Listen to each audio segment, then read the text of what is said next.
साथियों नमस्कार, स्वागत आप सभी का आपके अपने YouTube चैनल पर। साथियों DSSB की संपूर्ण प्लानिंग के बारे में चर्चा करेंगे, संपूर्ण विश्लेषण के बारे में चर्चा करेंगे। क्या एग्ज़ाम पैटर्न रहने वाला है, किस तरह से हमें तैयारी करनी है, कौन कौन सी बुक्स का समायोजन हमें करना है, किस तरह से हमें नोट्स बनाने हैं, नोट्स हमें कहाँ से किस तरह से उसका सॉर्ट हमें करना है, एग्ज़ाम टाइम पर हमें क्या करना है, संपूर्ण प्रक्रिया, इसका एग्ज़ाम पैटर्न क्या रहने वाला है, पार्ट ए में क्या है, पार्ट बी में क्या है, पीआरटी में क्या है, टीजीटी में क्या है, पीजीटी में, संपूर्ण जो DSSB की जो तैयारी करने वाले विद्यार्थियों के लिए ये जो वीडियो है बेहद खास है। तो आप लगातार हमारे चैनल से जुड़े रहें। देखिए, जैसा कि आपको पता है कि DSSB की हाल ही में वैकेंसी भी आई हैं। हम चर्चा करेंगे DSSB 2024। DSSB 2024 अभी 2 दिन पहले ही आपका टीजीटी की काफ़ी अच्छी संख्या में वैकेंसी आपको देखने को मिली है, और इससे पहले आपने एनटीटी की वैकेंसी देखी, पीजीटी की वैकेंसी आपने देखी, तो लगभग सभी जो है पोस्ट पर वैकेंसी DSSB में आ चुकी है। अब हम चर्चा करें कि हमें इसकी तैयारी कहाँ से किस तरह से स्टार्ट करनी है।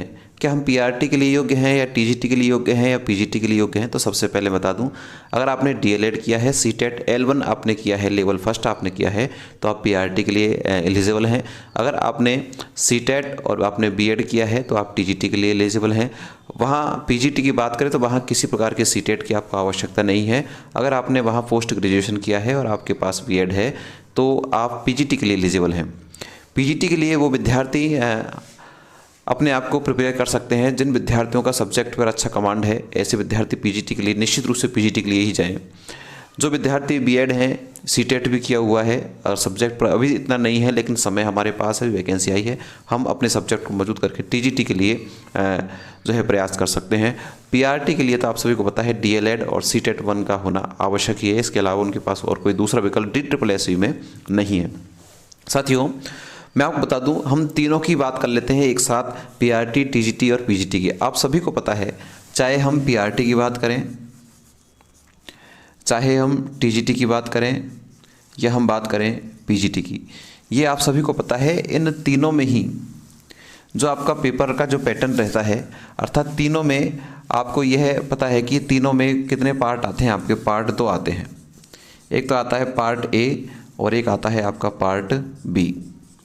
2 तरह के पार्ट आपको देखने को मिलते हैं आपके, चाहे आप पीआरटी दें, चाहे टीजीटी दें, चाहे पीजीटी दें। स्टैंडर्ड जरूर तीनों में अलग अलग, दोनों में अलग अलग हो जाता है कि क्या स्टैंडर्ड्स का रहता है, उसकी अपन चर्चा कर लेते हैं। यहाँ मैं पार्ट फर्स्ट की मैं सबसे पहले चर्चा करूँ। पार्ट फर्स्ट में आपको 40% क्वालिफाई मार्क्स लाना आवश्यक है। कितने प्रतिशत मार्क्स? 40% मार्क्स आपको लाना आवश्यक ही है इस विषय में। पार्ट फर्स्ट में साथियों आपको लगभग 5 विषयों का अध्ययन आपको करना होगा। 5 सब्जेक्ट आपको यहाँ पर पार्ट ए में कवर करनी होगी। चाहे आप पीआरटी दे लें, चाहे टीजीटी दे लें, चाहे पीजीटी दे लें, ये चीज़ तो आपको कवर करनी ही होगी। जैसे कौन कौन से विषयों की बात करें, जैसे बात करूँ मैं पार्ट फर्स्ट के लिए बात करूँ, जैसे आपको एक तो आपको हिंदी का करना होगा, एक आपको इंग्लिश भी देखनी होगी, आपको जीके एंड जीएस भी आपको देखना होगा, आपको मैथ्स भी देखनी होगी, साथ में आपको जो रीजनिंग है ये देखनी होगी। ये जो 5 पार्ट हैं ये तो आपको पार्ट फर्स्ट में, चाहे आप पीआरटी के लिए हैं, चाहे टीजीटी के लिए हैं, चाहे पीजीटी के लिए हैं, ये तो आपको कवर करना ही होगा। ये अहम है, आपको ये तो करना है, चाहे आप किसी के लिए भी आप तैयारी कर रहे हैं। तो पार्ट फर्स्ट 40% आपको क्वालिफाइंग मार्क्स होना आवश्यक है। पार्ट बी में हम अलग अलग रूप से चर्चा कर लेते हैं कि पार्ट बी में किस किस तरीके से हम कार्य करते हैं। देखिए साथियों, जो पार्ट बी है, पार्ट बी में जो आपका पोर्शन है वो 100 मार्क्स का होगा। कितने का होगा? 100 मार्क्स का होगा। आपका जो पोर्शन कितने मार्क्स का होगा पार्ट बी में? 100 मार्क्स का होगा, चाहे पीआरटी, टीजीटी, पीजीटी। सबसे पहले मैं बात करूं कि जो पार्ट बी में, इस पीआरटी की बात करूं, किसकी बात करें हम? पीआरटी की बात कर रहे हैं। पीआरटी में कौन सा सेक्शन? आपका सेक्शन नंबर बी।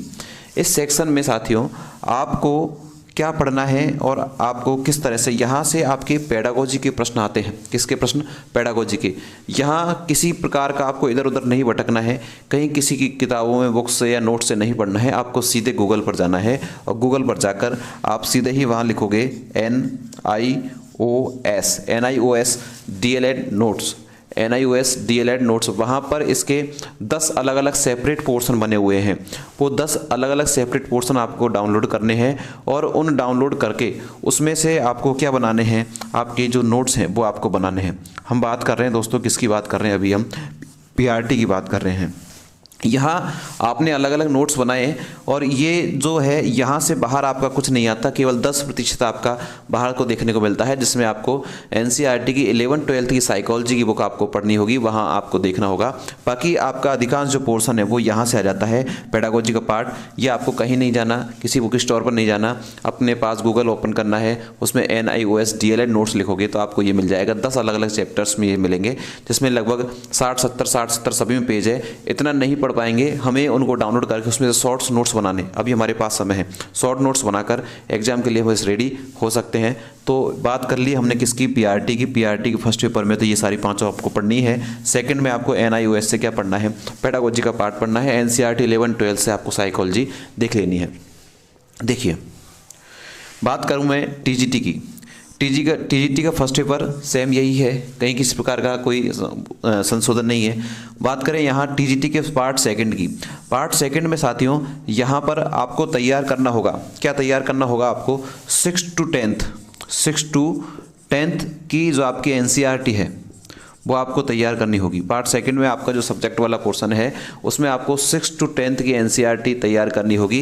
यहाँ से ही आप अच्छा स्कोर कर सकते हैं। इसका सप्लीमेंट्री मत देखिएगा, अर्थात NCERT पढ़नी है तो NCERT ही पढ़नी है, इसके अलावा और कोई सप्लीमेंट्री इसका है ही नहीं।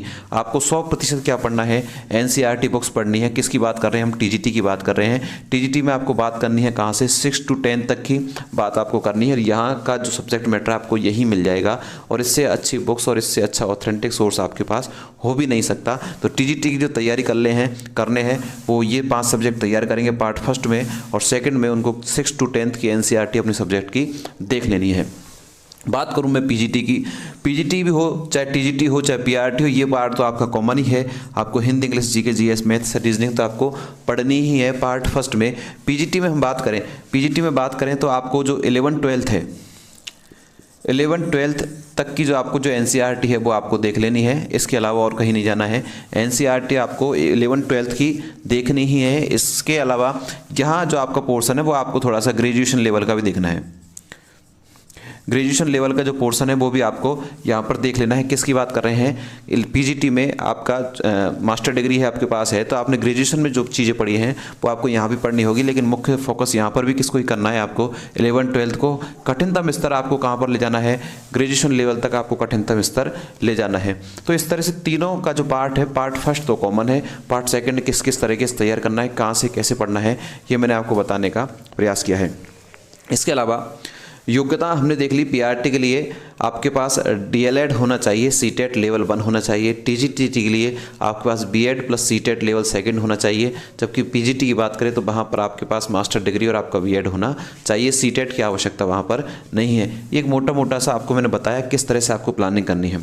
समय आपके पास है, अभी अगर आप NCERT से पढ़ रहे हैं तो ये इतना अच्छा समय है कि आप NCERT से अपने स्वयं के नोट्स बना सकते हैं।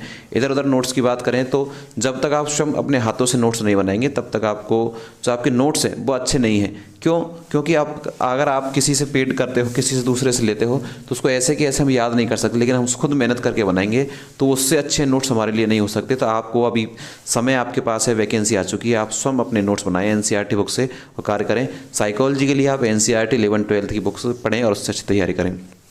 यहाँ मैं आपको इधर देखिए PRT के लिए जो आपका पेडागोजी वाला जो पोर्शन है उसमें आप हमारे चैनल से जुड़ सकते हैं। मतलब कहने का ये है, जहाँ भी पेडागोजी, एजुकेशन, साइकोलॉजी आ रही है तो आप हमारे चैनल से निश्चित रूप से जुड़ सकते हैं, निःशुल्क रूप से जुड़ सकते हैं। साथ के साथ में सारा निःशुल्क आपको जो NIOS है, सारा कुछ आपको फ्री मटेरियल जो आपको चाहिए वो भी आप हमारी एप्लीकेशन से डाउनलोड कर सकते हैं। तो एप्लीकेशन की लिंक आपको नीचे में डिस्क्रिप्शन में दे दूँगा, वहाँ से आप सारी चीज़ें निःशुल्क जो मटेरियल है वहाँ से आप डाउनलोड कर सकते हैं। आप सभी के लिए बहुत बहुत शुभकामनाएं। आपने ये जानकारी आपको कैसी लगी नीचे कमेंट्स बॉक्स में ज़रूर बताइएगा। Thank you.